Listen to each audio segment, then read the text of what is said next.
Assalamualaikum warahmatullahi wabarakatuh dan salam sejahtera. Nama saya Nurul Hajiha binti Azhan. Nombor matrik saya 286348. Bersama saya rakan saya Nur Farihan binti Ishak. Nombor matrik 286318.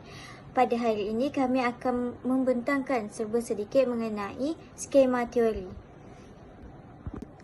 Okey rakan-rakan, kita mempunyai 4 bahagian. Yang pertama, kita akan berjumpa dengan pengasas dan kisah di sebalik teori.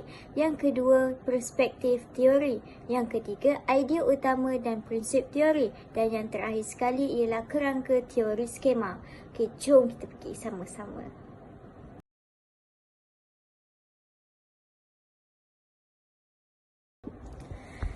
Jom kita pergi ke pengasas dan kisah di sebalik teori. Konsep teori skema ini adalah salah satu teori pembelajaran kognitif mula-mula diperkenalkan pada tahun 1932 melalui karya ahli psikologi British Sir Frederick Berlet. Sesetengah mencadangkan ia mula diperkenalkan pada tahun 1926 oleh Jane Piaget dan dikembangkan lagi kebanyakannya pada tahun 1970-an oleh Amerika ahli psikologi pendidikan Richard Anderson. Okey rakan-rakan, kita pergi ke bahagian seterusnya iaitu kisah di sebalik ciptaan teori. Semasa menerokai ingatan cerita rakyat asli Amerika, Berlet mendapati bahawa banyak ingatan tidak tepat dan melibatkan penggantian maklumat yang tidak dikenali dengan fakta yang lebih diketahui. Untuk mengkategorikan kelas kesilapan ingatan ini, Berlet mencadangkan bahawa manusia nampaknya memiliki pengetahuan generik dalam bentuk struktur mental tidak sedarkan diri iaitu skema, dan bahawa struktur ini menghasilkan kesilapan skema dalam ingatan apabila mereka berinteraksi dengan maklumat yang masuk. Oleh itu, melalui skema pengetahuan lama mempengaruhi maklumat baharu. Jadi, pada asasnya, skema adalah konsep psikologi yang dicadangkan sebagai bentuk representasi mental untuk cebisan pengetahuan kompleks terpilih yang kemudiannya disimpan dalam ingatan jangka panjang.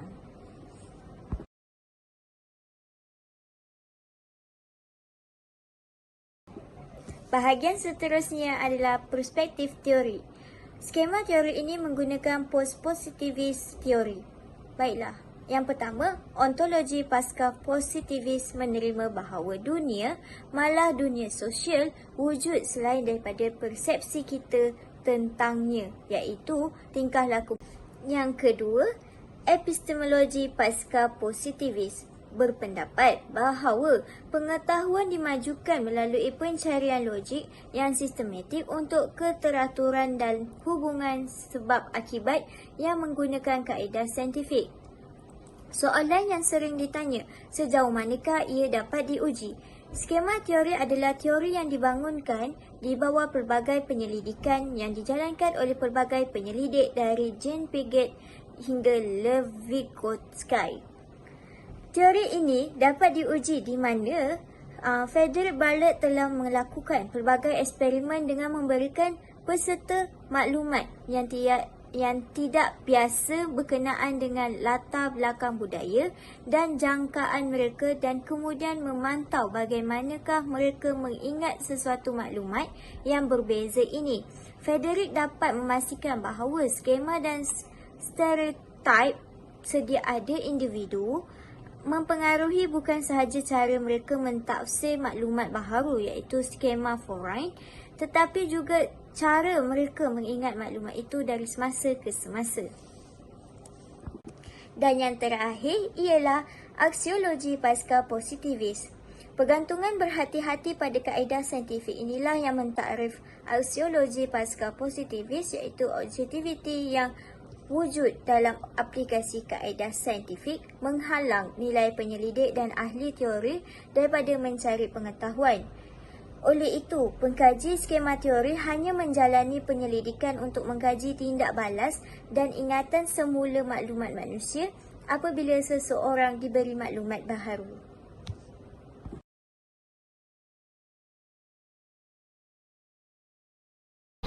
Saya akan membentangkan tentang idea utama dan prinsip teori skema. Teori skema ialah penjelasan bagaimana pembaca menggunakan pengetahuan sedia ada untuk memahami dan belajar daripada teks. Idea utama istilah skema pertama kali digunakan dalam psikologi oleh Bartlett 1932 sebagai organisasi aktif tindak balas masa lalu atau pengalaman. Manakala bagi Rumelhart 1980 definisikan skema sebagai struktur data untuk mewakili konsep genetik yang disimpan dalam ingatan. Prinsip asas teori skema menganggap bahawa teks bertulis tidak membawa makna dengan sendirinya. Sebaliknya, teks hanya memberikan arahan kepada pembaca tentang bagaimana mereka harus mengambil atau membangun makna dari pengetahuan mereka sendiri sebelum mereka memperolehnya. Pengetahuan terdahulu ini dipanggil pengetahuan latar belakang pembaca, iaitu pengetahuan terdahulu, dan struktur pengetahuan yang diperoleh sebelum ini dipanggil skema.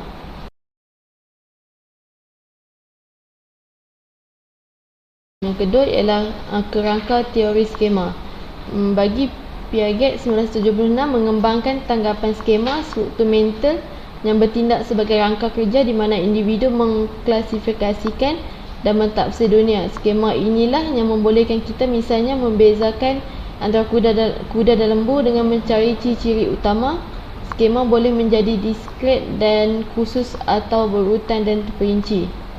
Sebagai contoh di sebelah, ia pada mulanya merasakan sesuatu, kemudian ia memperhatikan terhadap sesuatu perkara hingga menimbulkan rangsangan fizikal dan pengaktifan natural.